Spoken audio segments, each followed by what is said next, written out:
Assalamualaikum warahmatullahi wabarakatuh. Alhamdulillah alladzi ahyana ba'dama amatana wa ilaihi nusyur. Segala puji bagi Allah Jalla Jalaluhu yang telah menghidupkan kita setelah Dia mematikan kita, dan kelak kita akan kembali kepada Allah Azza wa Jalla.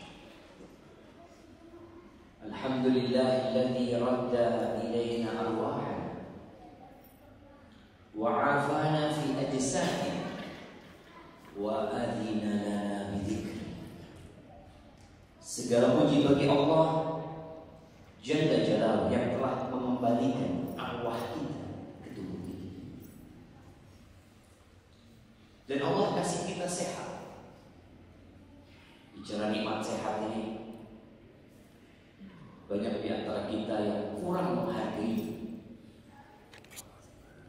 Bahkan Nabi SAW mengatakan ni'matani ma katsirun minan nas. Ada dua nikmat yang banyak orang lalai dari mensyukurinya, lengah dari memanfaatkannya. Bahkan mungkin sebagian berpikir bukan nikmat. Apa dua nikmat itu? Nikmat sehat dan nikmat waktu luang. Antum nih bisa duduk nih karena punya waktu luang. Coba yang harus berangkat kerja jam 5, nggak bisa dia duduk. Yang harus ngantor dia, sebagian harus bekerja shift malam gitu, nggak punya waktu untuk bisa duduk bersama kita. Maka kita bersyukur kepada Allah karena Allah mengembalikan arwah kita ke tubuh kita, membuat sehat tubuh kita nih jemaah. Kalau nggak sehat nggak bisa duduk antum di sini. Dan yang terpenting dari itu, Allah mengizinkan kita untuk mengingatnya. Ada orang yang dilupakan sama Allah Azza wa Jalla. Panggilan Allah, hayya 'alas shalah, nggak pernah dia dengar. Ada, kalau diperiksa kupingnya masih aktif, tapi nggak pernah dia dapat mendengar panggilan hayya 'alas shalah, hayya 'alal falah, nggak pernah dengar. Loh, buktinya apa? Nggak pernah berangkat dia ke masjid. Orang itu kalau dipanggil, kalau nggak tuli, dia akan noleh. Dipanggil namanya umpamanya. Tapi sebagian orang tuli, alhamdulillah Allah mengizinkan kita untuk mengingatnya. Allahumma salli wa sallim ala abdika wa rasulika sayyidina wa maulana Muhammadin wa ala alihi wa ashabihi ajma'in, amma ba'd. Jamaah, capek sholat malam. Ada anak SD kelas 4 di sebuah pesantren yang anak-anaknya diwajibkan sholat malam. Ditanyalah nih anak, ada wawancara, adik nggak ngantuk waktu sekolah. Apa kata dia? Waktu awal-awal ngantuk sekali kata dia. Tapi setelah berjalan berbulan-bulan ini enggak sudah. Itulah jiwa manusia. Jiwa manusia ini perlu dilatih, perlu ditempa. Jiwa itu seperti burung elang. Burung elang itu kalau antum lihat, sekarang sudah jarang kita ngelihat burung elang ya. Waktu anak kecil itu sering kita ngelihat burung elang yang hitam yang berputar-putar ya. Itu biasanya orang kampung masukkan ayamnya. Karena burung itu akan makan anak-anak ayam itu. Jauh dia, nggak berani mendekat dia semua. Dan sarangnya itu kalau nggak di pohon-pohon yang tinggi, maka dia di tebing-tebing. Pokoknya dia nggak mau mendekat sama manusia. Tapi antum pernah melihat ada burung elang di tangannya orang? disuruh nurut, dilepas balik lagi. Kok bisa? Yang awalnya menjauh dan tidak mau mendekat, tahu-tahu jadi tunduk sama manusia, bisa disuruh-suruh. Begitu pula jiwa kita. Memang jiwa manusia itu sebagaimana Ustaz Sona berhari-hari memberikan kajian berkaitan dengan an-nafs ini, memang dia pada hakikatnya seperti yang Allah sebutkan, ammar bisu, maunya yang jahat-jahat, maunya yang enak-enak. Diajak susah nggak mau, berat sekali. Dan itu terbukti. Kalau antum lihat anak-anak kecil, kalau disuruh bermain nggak tidur dia, main terus. Pas waktunya sholat tidur. Jadi kalau jiwa itu diajak seneng-seneng, ya Allah, diajak naik gunung, karena senengnya dia berangkat dia tengah malam, nggak tidur dia jemaah, demi untuk melihat sunrise. Itu orang yang mampu naik gunung jam 12 malam, capek lelah jemaah, sampai subuh, terus habis ngelihat kemana mereka? Turun, kayak nggak ada kerjaan gitu. Coba diajak sholat malam, dia mampu loh jemaah. Dari jam 12 itu mampu, bukan nggak mampu, kakinya kuat ya, matanya melek, nggak ngantuk. Tapi pas diajak sholat malam, delosor ya, Allahu Akbar ya. Ana ingat waktu kita di Madinah ikut iktikaf dulu, pas sholat malam itu ada yang sujud nggak bangun ya, sujud atau karena dia berdoa ya ingin, sampai imamnya assalamualaikum nggak bangun, khusyuk, terlalu khusyuk. Allahu Akbar. Ada yang waktu ruku sampai nabrak di depannya jemaah. Kita alhamdulillah imamnya nggak panjang-panjang ya. Mudah-mudahan tahun depan bisa lebih panjang imamnya kita. Subhanallah. Itu jiwa manusia. Maka perlu dilatih, perlu ditempa, ala bisa karena biasa. Tapi memang manusia kalau ngikutin nafsunya itu seneng jemaah. Antum kalau ngelihat sebelum subuh itu orang-orang di pasar itu rame loh jemaah. Rame. Golek duit. Pas azan gak ke masjid mereka. Padahal yang ngasih rizki sama mereka itu yang memanggil mereka untuk sholat. Allah Azza wa Jalla mengatakan, la nas'aluka rizqa, kami nggak minta rizki dari kamu loh, nahnu narzuquk, kami yang kasih rizki sama engkau. Wal aqibatu lit taqwa, dan happy ending itu buat orang yang bertakwa. Ahibati fillah, bagaimana Allah Azza wa Jalla menurunkan ujian demi ujian kepada para sahabat itu agar jiwa mereka sampai ke an-nafsul mutmainnah. Mereka 13 tahun ya kaum muhajirin di Mekah, belum wajib puasa, sholat juga di akhir-akhir sholat yang 5 waktu ya. Kemudian mereka hijrah. Setelah sampai kota Madinah, mereka kehilangan semuanya jemaah. Rumah nggak ada,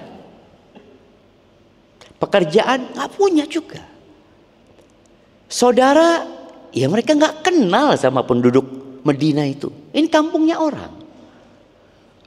Yang mereka punya budaya atau sumber penghasilannya nggak sama dengan ketika di Mekah. Penduduk Madinah petani, kebun. Penduduk Mekah pedagang, nggak nyambung sudah pokoknya. Sampai kota Madinah ini ya bagaimana Abu Bakar ya, sampai sakit-sakit Abu Bakar jemaah. Bilal bin Rabah yang kuat disiksa sama Umayyah bin Khalaf sampai Madinah sakit. Rindu dia sama Mekah itu jemaah. Tapi itu harus dilewatin jemaah. Proses menaklukkan dan menundukkan jiwa itu harus dilakukan. Akhirnya Allah turunkan firman-Nya di surat Al-Baqarah ayat 214. Allah mengatakan, am hasibtum an tadkhulul jannah. Bayangin ayat ini disampaikan kepada sahabat Nabi ya. Ada yang mengatakan ayat ini turun ketika perang Uhud. Ada yang mengatakan ketika perang Khandaq. Uhud itu tahun ketiga Hijriah, Khandaq itu tahun kelima. Allah mengatakan am hasibtum an tadkhulul jannah. Kalian mengira kalian bisa masuk surga. Jamaah, surga Allah itu mahal loh jamaah. Kita di dunia kepingin rumah, kadang-kala sampai mati nggak punya rumah. Kita cuma kepingin rumah yang layak lah. Ada yang sampai mati di rumah kontrakan jamaah. Dia capek, dia kerja, dia nabung. Untuk rumah yang kecil nggak dia dapatkan. Oh, ada yang dapat rumah besar, berapa tahun dia berjuang dapat rumah itu. Gimana dengan surga Allah yang luasnya seluas langit dan bumi? Seluas langit dan bumi. Orang terakhir yang masuk surga itu dikasih 10 kali lipat raja paling kaya di muka bumi ini. Itu orang terakhir masuk surga. Namanya jiwa yang kepingin santai, yang kepingin istirahat, ya, yang kepingin segera ujian itu dilewatin. Ingin, manusia itu jiwanya seperti itu. Maka Allah katakan am hasibtum an tadkhulul jannah walamma ya'tikum mathalul ladzina khalau min qablikum massathumul ba'sa wadh-dharra wa zulzilu hatta yaqula ar-rasul walladzina amanu ma'ahu mata nasrullah ala inna nasrallahi qarib. Gimana kalian mau masuk surga sedangkan kalian belum ditimpa oleh malapetaka yang pernah menimpa orang-orang sebelum kalian? Mereka dikasih penyakit, mereka dikasih kelaparan,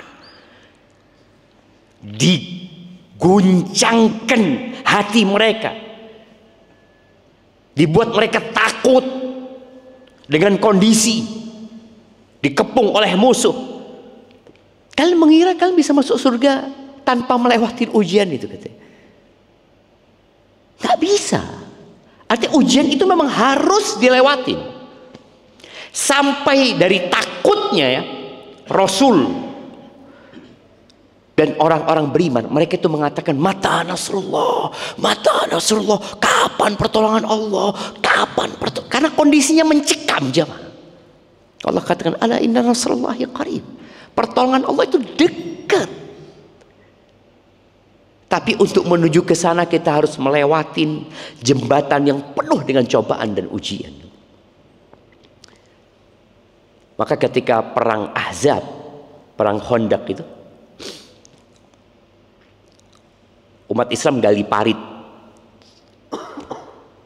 Parit itu sepanjang mungkin 2.500 meter yang harus dibangun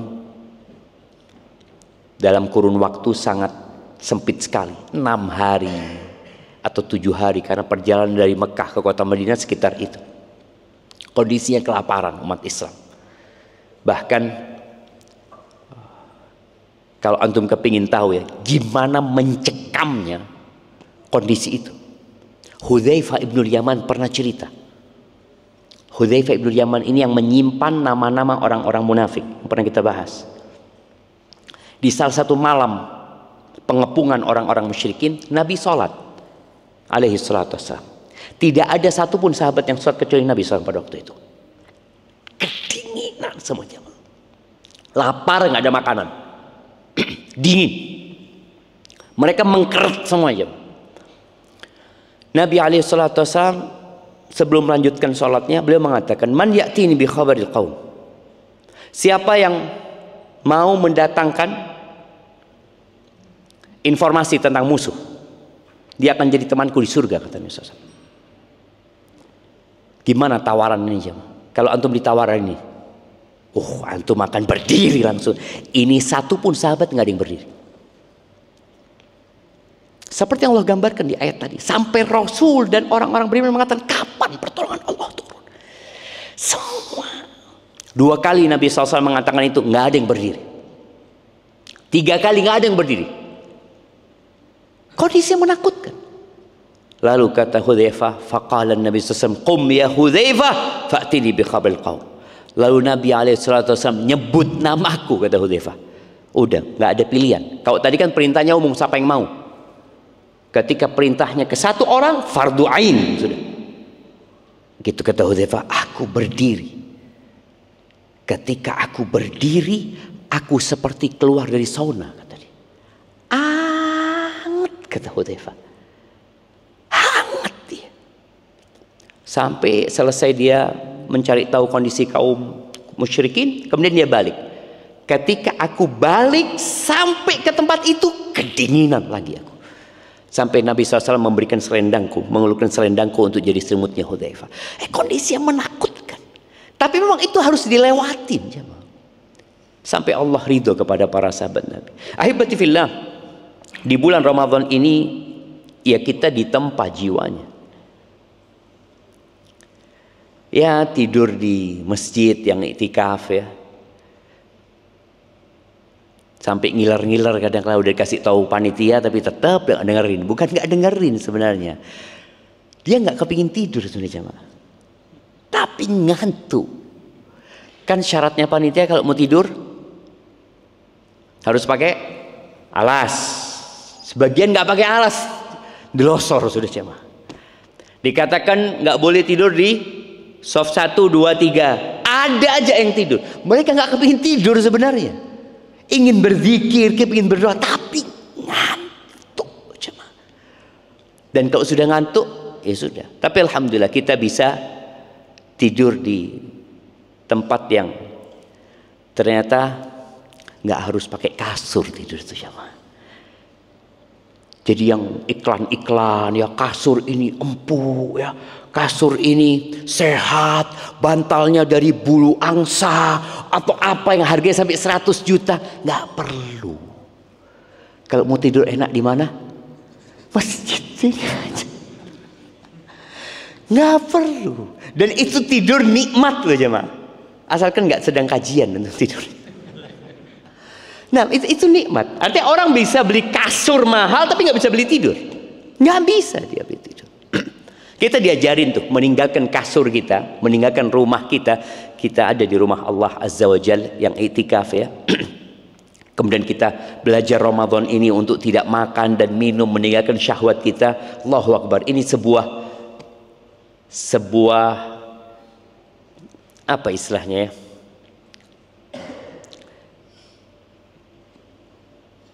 Kayak markas untuk menyiapkan antum menjadi orang yang lebih baik. Maka tolong yang sudah antum kerjakan selama ini dijaga. Walaupun tidak bisa seperti sama Ramadan, adalah puasanya nanti 6 hari di bulan Syawal ya. Antum nggak puasa 1 bulan, Allah kasih tuh puasa 6 hari di bulan Syawal. Kemudian bisa itikaf antum. Nanti di luar Ramadan mungkin ngomong sama istri, berangkat maghrib pulang isya. Nah, bukan di warung kopi ya ma ya. Kadang ngomong sama istri, anak nggak pulangnya sampai isya ya. Mana bang? Iktikaf. Insyaallah. Iktikaf di mana? Iktikaf di rumah sohibnya, mau majelis enggak, kita berusaha aja ma, membiasakan diri duduk di rumah Allah. Tetap punyalah kita waktu-waktu untuk di rumah Allah Azza wa Jal. Dan iktikaf itu tetap boleh sepanjang tahun loh. Antum mau malam Ahad, anak mau iktikaf lah, anak mau merasakan kembali enaknya ya di rumah Allah Subhanahu wa taala pas malam Ahad. Sudah bismillah. Berangkat, tinggalkan rumahnya, nggak pulang kecuali setelah syuruk. Ada sebuah hadis Nabi SAW yang ingin anda sampaikan sebagai penutup. Hadis Ali bin Abi Thalib radhiyallahu anhu dari Nabi alaihi salatu wassalam. Beliau mengatakan, inna fil jannati ghurafan. Di surga itu ada ghuraf, ada kamar-kamar susun. Jadi susunnya mungkin nggak seperti yang kita lihat.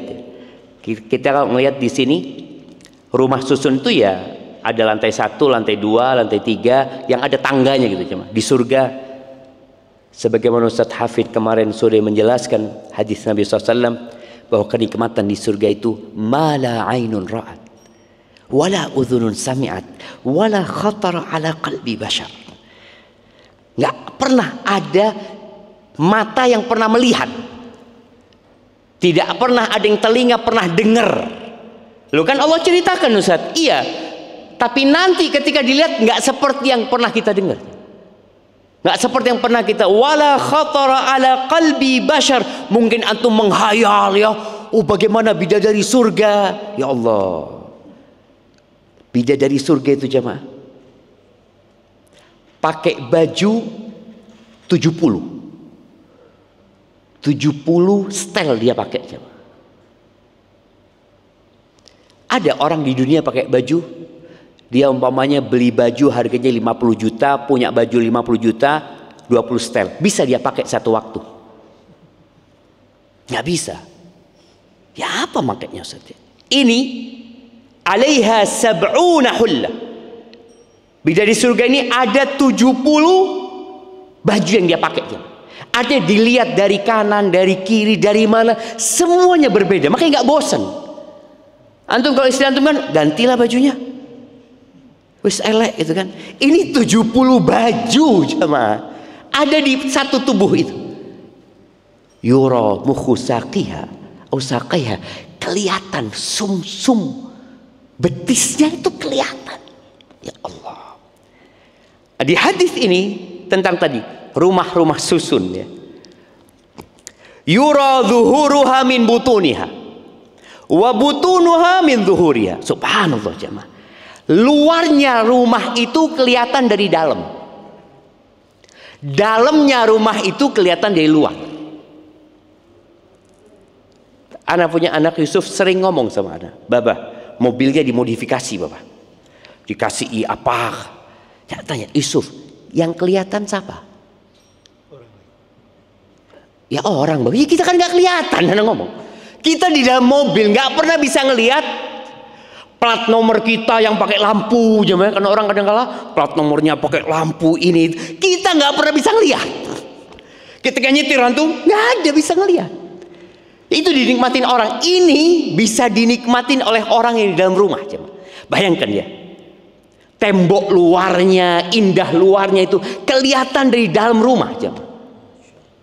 Ya apa jemaah? Nggak kebayang memang, nggak kebayang. Makanya sebagian orang rumahnya bagus itu tujuannya apa? Dilihat orang. Makanya di Arab itu Masya Allah rumahnya biasa-biasa aja jemaah, dalamnya yang bagus. Karena kalau di luar kata dia, buat apa aku bagusin luarnya? Yang nikmatin orang. Aku kalau sudah masuk rumah hingga kelihatan lagi. Ini kelihatan. Allah sediakan yang seperti itu. Apa kata? Qalu liman hiya ya Rasulullah? Punya siapa kamar-kamar ini ya Rasulullah? Dan nanti kamar-kamar itu juga ada di surga yang kalau antum melihat seperti melihat bintang-bintang itu aja, seperti bintang-bintang itu kelihatan. Ya Allah, itu mungkin bagian dari surga Allah nantinya. Karena memang surga itu seluas langit dan bumi ya. Apa kata Nabi SAW? Liman tayyibal kalam wa at'amat ta'am wa adama siyam wa shalla bil lail wan nasu niyam. Ada 4 sifat orang yang dapat kamar-kamar itu. Yang pertama, kalau ngomong nyenengno, tayyib jawa. Antum ada ya orang kalau ngomong pedes gitu ya. Sampai kita kalau ketemu sama fulan, aduh, ketemu fulan meneng, seloro hati biasanya lihat mari kumpul be fulan. Hati. Emak-emak juga ada model kayak gitu. Emak-emak yang kalau sudah datang bikin orang sakit hati lah. Tayyibal kalam, ngomongnya ditunggu sama orang. Sampai orang itu nunggu fulan ini ngomong gitu loh. Kalau ngomong ya Allah, seneng kalau sudah fulan ngomong itu seperti itu. Tayyibal kalam. Dan di Ramadan ini kita kan nggak boleh ngomong yang enggak. Kita jaga lisan kita. Salah ngomong dikit, puasanya nggak berpahala. Salah ngomong. Yang kedua, at'amat ta'am, suka berbagi makanan. Jadi usahakan lisannya antum dijaga. Setelah selesai Ramadan ini, berbagi makanan tetap dilakukan. Kalau kemarin Ramadan, oh anak kirim berbuka Ustaz, anak kasih sahur ya. Alhamdulillah. Selesai Ramadan jangan berhenti antum. Antum punya kelebihan rezeki, anak punya anak tanya, bah, kok nggak ada lagi tetangga-tetangga yang kirim makanan, bah ya? Karena dia mungkin berharap sampai rumah maghrib dapat kiriman apa? Berbuka, ada ono kata dia. Iya, sudah hilang jemaah. Dulu enggak. Tetangga itu masya Allah jemaah. Dan kita waktu di Medina, setiap mau berbuka itu di depan pintu kita mesti ada makanan jemaah. Ada orang nyantol makanan buat buko jemaah. Jadi kita makanannya makanan orang Suria, orang Turki, orang mana, ganti-ganti jemaah. Dan orang itu seneng, antum cantolkan aja, tidak perlu laporan, anak tidak perlu taruh. Berbagi makanan tetap dilakukan. Yang ketiga, kata Nabi SAW, ada masyam, dia terus puasa jemaah.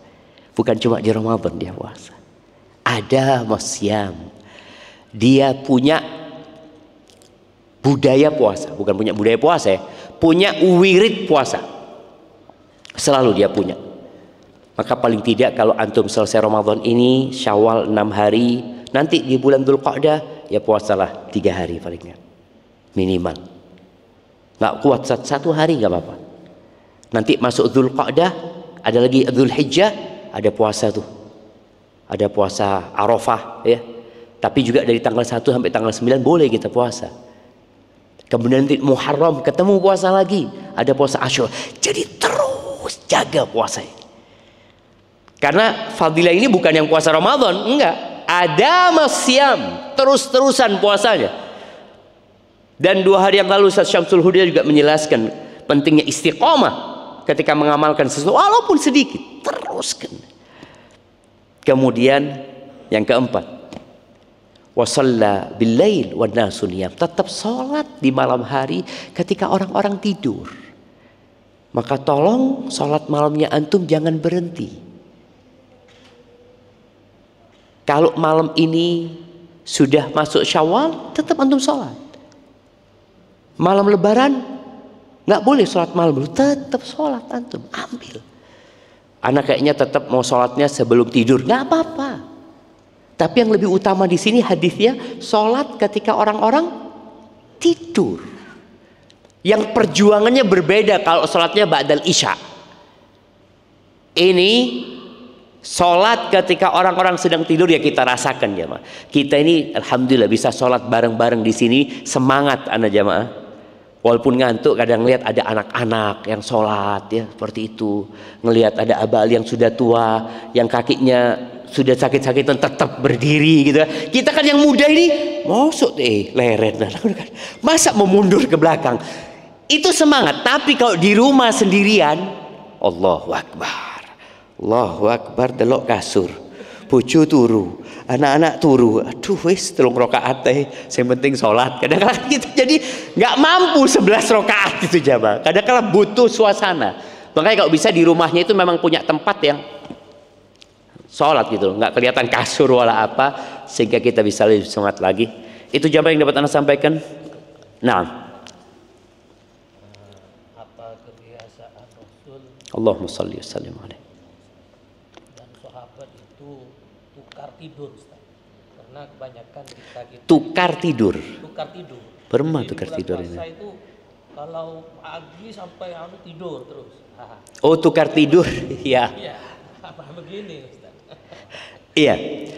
Jadi apakah para sahabat Nabi radhiyallahu anhum itu ketika Ramadan malamnya ganti siang, siangnya ganti malam gitu?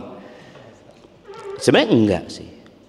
Cuma memang di 10 hari terakhir itu berbeda dengan 20 hari pertama. 20 hari pertama itu Nabi SAW sholatnya nggak full. Maksudnya nggak full itu nggak semalam suntuk. Ada tidurnya beliau SAW. Kalau 10 hari terakhir, Aisyah mengatakan, ya lailau, menghidupkan malamnya. Malamnya dihidupkan. Di sini para ulama ketika menjelaskan hadis ini, boleh jadi beliau masih tidur, tapi sedikit. Kemudian di pagi harinya beliau nggak langsung tidur. Para sahabat radhiyallahu juga nggak langsung tidur habis subuh langsung delosor ya, enggak. Masih nunggu syuruk. Dan antum bisa rasakan orang kalau tidur habis subuh langsung dengan orang habis syuruk baru tidur. Orang kalau tidur habis subuh itu nggak akan puas-puas ya. Karena waktu berkah dia hilang, digunakan tidur. Waktu berkah itu bukan berkah buat tidur ya.